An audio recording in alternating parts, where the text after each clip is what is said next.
ધારા આજે કિચનમાં શું બની રહ્યું છે? આજે રસોડામાં બની રહ્યા છે મુઠિયા ઢોકળા, સ્પેશિયલ મુઠિયા ઢોકળા બાય ધારા. તો રેસીપી આપ ઓડિયન્સને. તો રેસીપીમાં એવું છે કે મેં પહેલાથી તૈયાર કરેલું છે. એમાં મેં ગાજર, ડુંગળી અને કોબી ખમણી નાખેલી છે, થોડી કોથમીર અને થોડીક મેથી નાખેલી છે. તો આપણે પહેલા મસાલા રેડી કરશું ને એના પછી આપણે લોટ ઉમેરીશું એમાં. તો મસાલામાં પહેલા ઓલરેડી મેં તમને કહી દીધું, મેં 3 વેજીટેબલ લીધેલા છે.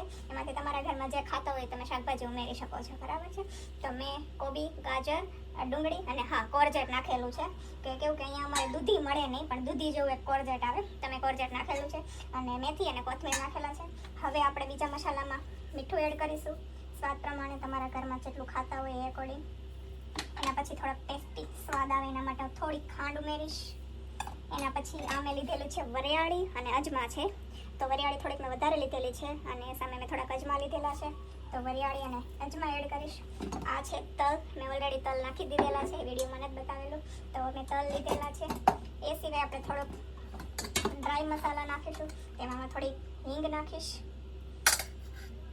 થોડી હળદર નાખીશ, થોડુંક દળેલું ધાણા જીરું નાખીશ અને એ સિવાય હું થોડુંક આખું જીરું નાખીશ.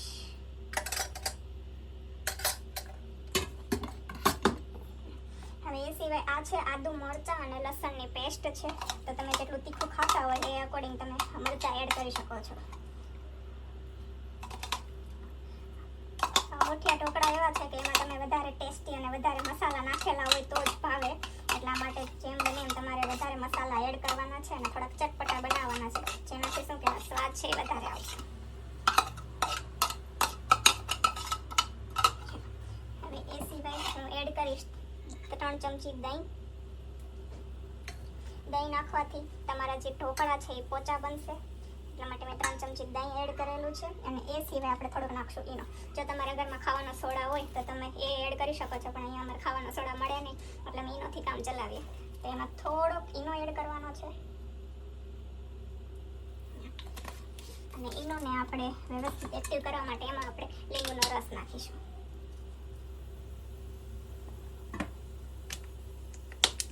એ સિવાય આપણે મોણ નાખવા માટે તેલ નાખીશું. તો મેં અહીંયા 3 મોટી ચમચી જેટલું તેલ નાખેલું છે. હવે આપણે આ મિક્સરને વ્યવસ્થિત મિક્સ કરીશું.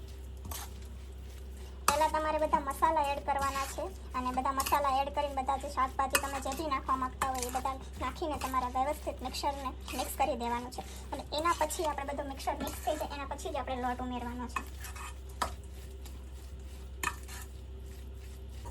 તો હવે મિક્સર છે બરાબર મિક્સ થઈ ગયું છે. તેમાં હવે આપણે લોટ ઉમેરીશું. તો લોટમાં 4 ટાઈપના મેં લોટ લીધેલા છે. એમાંથી સૌથી ઓછો યાની કે તમારે રેશિયોમાં કહું તો સૌથી 80% લોટ છે એ તમારે ઘઉંનો જ આપણે રોટલીનો લોટ હોય એ નાખવાનો છે. અને 80 એનો 20%ની અંદર તમારે ચણાનો લોટ, બાજરીનો લોટ અને બાજરીના લોટ સિવાય તમે જુવારનો લોટ નાખો હોય તો જુવારનો લોટ પણ નાખી શકો છો. અને આ મેં લીધેલો છે ભાખરીનો લોટ. આ સિવાય તમારે રવો એડ કરવો હોય તો તમે રવો પણ એડ કરી શકો છો, બરાબર છે. તો હું પહેલાં થોડોક નાખીશ ભાખરીનો લોટ, જેનાથી શું થશે કે ઢોકળા છે થોડાક ક્રન્ચી બનશે અને સોફ્ટ બનશે, કારણ કે ભાખરીનો લોટ હોય છે એ કરકરો હોય છે. એના સિવાય આપણે થોડોક એડ કરીશું બાજરીનો લોટ અને એ પછી આપણે થોડોક એડ કરીશું આપણે ચણાનો લોટ. અને એ સિવાય આપણે જે મેઇન જે ક્વોન્ટિટી છે એ આપણે એડ કરીશું રોટલીના લોટની. હવે આ મિક્સરને વ્યવસ્થિત તમારે મિક્સ કરવાનું છે. મસાલાનું પ્રમાણ વધારે રાખવાનું છે લોટના પ્રમાણ કરતાં. અને લોટ બાંધતી વખતે જરા પણ પાણીનો ઉપયોગ નથી કરવાનો. જ્યાં સુધી પોસિબલ થાય ત્યાં સુધી તમારે લોટને વ્યવસ્થિત મિક્સ કરી પાણીનો વપરાશ કર્યા વિના તમારે લોટ બાંધવાનો છે. છેલ્લે તમને એવું લાગે કે લોટ બાંધતો નથી તો તમારે થોડુંક પાણી એડ કરી શકો છો, કારણ કે દૂધીમાં પાણી હોય જ છે, એટલા માટે તમારે પાણી અલગથી નાખવાની જરૂર નહીં પડે. તો હવે વ્યવસ્થિત આપણે લોટને બાંધી લેશું. તો મેં ઢોકળિયાને પહેલાં પ્રી હીટ માટે મૂકેલું છે. એમાં પાણી ઉમેર્યું છે અને પહેલાં થોડીક વાર ગરમ થવા દેવાનું છે. અને મેં પહેલાં એમાં કાણાવાળી જે આપણે ઢોકળિયામાં ડીશ આવે છે એ મેં મૂકેલી છે. હવે એમાં આપણે પહેલાં થોડુંક તેલ લગાવી દઈશું અને એના પછી આપણે જે મિક્સર ઢોકળાનો તૈયાર કરેલું છે એને ઢોકળાવાળી મુઠિયાવાળીને આમાં મૂકતા જઈશું.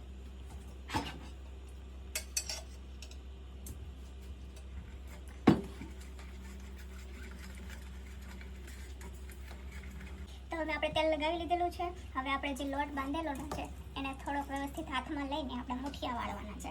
અને હાથમાં મેં થોડુંક તેલ લગાવી લીધેલું છે જેનાથી લોટ છે એ હાથમાં ચોંટશે નહીં. તો તો તમારે જેવડી સાઈઝના મુઠિયા વાળવા હોય એવડી સાઈઝના મુઠિયા વાળીને તમારે આમાં મૂકવાના છે. આવી રીતના આપણે એક પછી એક બધા મુઠિયા વાળીને જેટલા મુઠ્ઠા ટ્રેમાં સમાય એટલા બધા જ મૂકી દેવાના છે.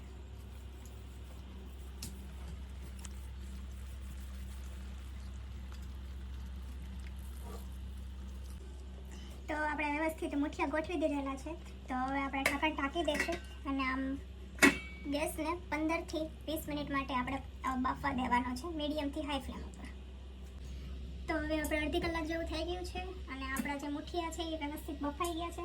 તો હવે આપણે મુઠિયાને બહાર કાઢી અને નાના નાના કટકા કરી અને પછી વઘારવાની આપણે તૈયારી કરશું. હવે મુઠિયા ઢોકળાને બરાબર આપણે કટકા કરી નાખ્યા છે. હવે આપણે એને વઘારવાની તૈયારી કરશું.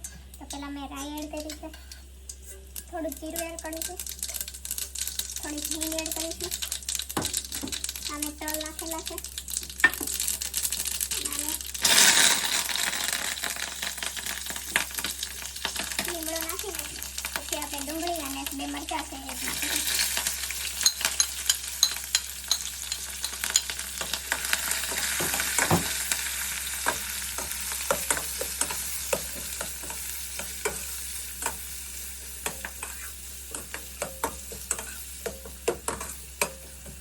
ડુંગળીને થોડીક વાર આપણે તતરાવા દઈશું અને અત્યારે થોડુંક નમક નાખીશું. ઢોકળાનું નમક આપણે પહેલેથી નાખેલું છે, અત્યારે થોડુંક અમથું નાખવાનું છે. આપણે એક્સ્ટ્રા ડુંગળી એડ કરીએ છીએ એટલા માટે.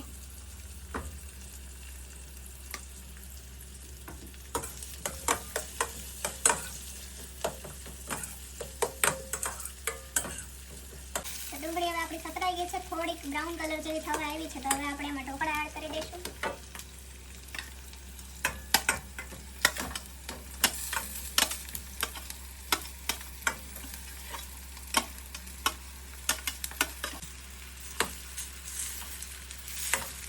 હવે આપણે એને વ્યવસ્થિત મિક્સ કરી લઈશું.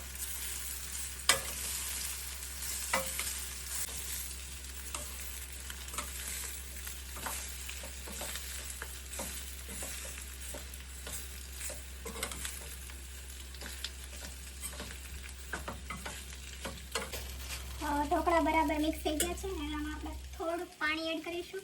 અમે 3 ચમચી જેટલું પાણી લીધેલું છે. પાણી એડ કરવાથી ઢોકળા થોડા સોફ્ટ બની જશે. થોડીક વાર હલાવીને તમારે ઢાંકી દેવાનું છે અને ઢકાઈ જાય એટલે પછી 2 થી 3 મિનિટ તમે કૂક થવા દો. એના પછી ઢોકળા ખાવા માટે રેડી છે. તો 2-3 મિનિટ જેવું થઈ ગયું છે. આપણે ઢોકળા છે બરાબર ચડી ગયા છે. તે હવે આમાં ઉપરથી આપણે કોથમીર આપણે સ્પ્રેડ કરીશું અને હવે તમારા ઢોકળા ખાવા માટે રેડી છે.